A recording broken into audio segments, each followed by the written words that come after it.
And it was based on a lot of hypocrisy as well, because we saw the hypocrisy of a lot of gamers saying that they, and Ash, I'm sure you mentioned this before, saying that they want to make games, but then when marginalized people or people who, if the studios then want to include marginalized people, it's they're forced to do so.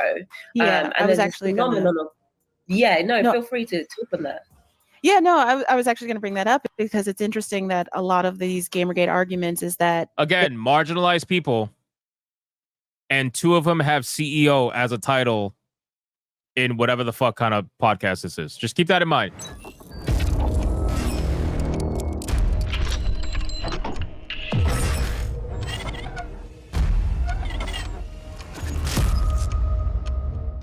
Marginalized CEOs. Only in America or even Canada can you have something called a marginalized CEO, bro. Only, I swear to God, a marginalized CEO. When the fuck would we ever hear that shit? They want developer autonomy. Like the developer should be able to do whatever it is that they want, and they shouldn't have to kowtow to some kind of ESG corporate overlord that controls their purse strings, when the reality is, with the way that video game development works and with the way video game consultancy works, they have already made those choices. These are the things that you see, the things that they hate, the things that they decry as woke are the choices that they have already made, and they want to improve them, which is why they bring in people like Kim to help make sure that the things that they have already chosen for their games are as best and as authentic as like not insensitive or relying on stereotypes as they can be, so they can resonate the way that these developers. Wow. So bringing in Sweet Baby Inc. will guarantee it's as authentic as possible and not relying on stereotypes. This is the same company that every single character they consult on has the Killmonger hairstyle, the Wakanda voice, the nose ring half the time, the Pokemon Go body style with no titties, no boobs, no butts, no nothing, no hips, nothing. Yeah, okay. Sure. Developers want them to resonate. So it is very much a very hypocrisy. We're not really paying attention. We don't really care about any of that. Like, it's not about developer autonomy. They don't care about that. They say they do, but they don't. What it really is that they are upset that they're, not seeing the kinds of things that they think they should be seeing, and it makes them mad, and they want to lash out at something, and they have found convenient scapegoats in marginalized people and people of color. So, Ash Parrish, out of curiosity, since we're never going to be able to speak since you blocked me, so I'm just going to put this out there on the internet. If that's all it is, if it's people that absolutely do not like anything other than straight white males in video games, and they just don't want to see people of color or women in the video games, then what is your thought process? What is your reasoning? What is your theory around the thousands of non-white people and women who are actively against what you're doing in video games right now? There are non-white people in my chat right now. There are women with certified real vaginas, okay? I'm not talking about feminine dicks, right? I'm talking about certified, true homegrown vaginas, and they are against what you are saying, right? I am not white, and I'm against what you're saying. So what is your entire narrative? You realize that your entire narrative falls apart when there is thousands of people who are supposedly marginalized. How is that even remotely possible? How can your narrative be true and also not true at the same time? Because for every one person that you find online that you want to call racist, I can showcase to you thousands of people. Literally, I personally probably know at least over 100 on YouTube between all different content creators and whatnot. But I guarantee you there is thousands of people speaking out against your nonsense who are not white people. And is it so taking on what you've said, because we also consulted here, Black Girl Gamers, for a large studio and for other smaller studios as well. And, there's that idea that, again, we're changing the game. And I think it's just because we've got the word black in our name. People are just they have to be aggressive. And it's definitely not the case. But you're definitely acting passive aggressive right now. When it comes to Gamergate, we had the first one in 2014. And then 10 years later, we're having the same exact phenomenon, the same behavior perpetuated against marginalized people. And specifically this way. Keep in mind too, guys, keep in mind, these are the same people that tried to say that Gamergate 2 wasn't real at first. You guys remember their initial articles? All of their initial articles were saying that Gamergate 2 is not real. Gamergate 2 is not happening.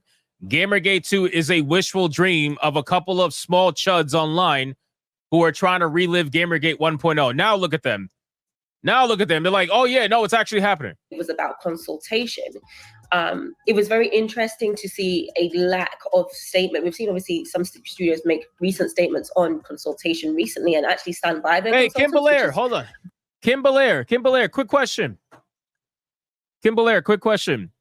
Are you going to talk about how Gamergate 2 started in this stream? Hello? Kim Belair? Hello? Are you going to talk? Hello? Are you going to talk about how... we lost her. She's gone. Great. But for the most part, obviously, Kim, you said you make work on like 70, 80 titles, and we've worked on at least a good number. There's been this, underlying kind of silence or just ignoring of the Gamergate situation. And then what does the industry need to do to help curb these negative moments in the future? I'll start with Kim.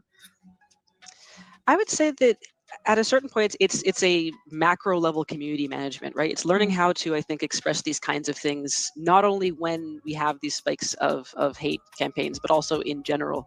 I think that there are some studios that do a much better job of it than others, I would say. But what I think strikes me all the time is that I don't think there's as much at risk in speaking out as a lot of people are afraid of, right? I think, and I think that there's a lot of, the sense of it'll blow over. And in a way it does, right? Everything ends, everything kind of ebbs and flows. But at the same time, I think that it's completely fine to do it when Gamergate is not aflame, right? It's fine to kind of speak your truth to your values and kind of like really stand by them at other times. And I think that that's something that would help prevent it and to kind of be more, and I think also to be more open and honest just about the way that people work with consultants. Because I do think that there's often this sense, even on the company side that, well, we want to say like, this is our game. We don't necessarily want to look at this, or we don't want to always show how the sausage is made. And we also don't want anyone to, put all the attention on someone else outside the team. And I fully get that. You don't want to always reveal every single part of the game. Yeah, you definitely don't. You guys don't like revealing anything. You don't like revealing the truth about anything. It's incredible. Because if you did, Kim Belair would have spent that last 2 minutes talking about how Gamergate 2 actually started. I think, team, but for for a group like us, I think it's always helpful to be able to be clear. And a lot of places have allowed us to speak on it. Yeah, that mic spike could be avoided if this CEO would buy an actual real fucking microphone and be professional. This is how I know you guys are not professionals. You can't even be professional for a fucking panel stream video that you're doing right now. You can't even invest a couple of bucks to be slightly fucking professional. You got this scam caller headset that makes you sound like a hinkly-dinkly scam caller. Like, what the fuck are you doing, bro? Get a mic. How are you a CEO without a mic for your computer? Are you fucking kidding me right now? To be able to say, well, this is exactly what we did. But there's always those times when you kind of wish you could just have a little more transparency in general, because I think that would, at least to some people, because obviously there's a huge contingent of this movement who has no care for the truth, but I think it would still be very helpful to have a source of truth out there to say, well, here's what we did on this project, here's how we're going to talk about it, and here's why we really enjoyed working on it, or here's what value it brought. Yeah, no, I completely feel like agree. She's going to try to make me get a gift card. It's interesting navigating a scenario like that when, for the most part, you've literally done nothing and it's just popped out of nowhere, and you now have to. Okay. We're gonna end with this narrative. We're gonna end with this narrative. Okay. Let me try to be as loud as humanly possible on this one. Let me see here. Hold on. Nobody in the world would ever hire somebody and pay them to do nothing. There is no such thing as hiring somebody and paying them to do nothing.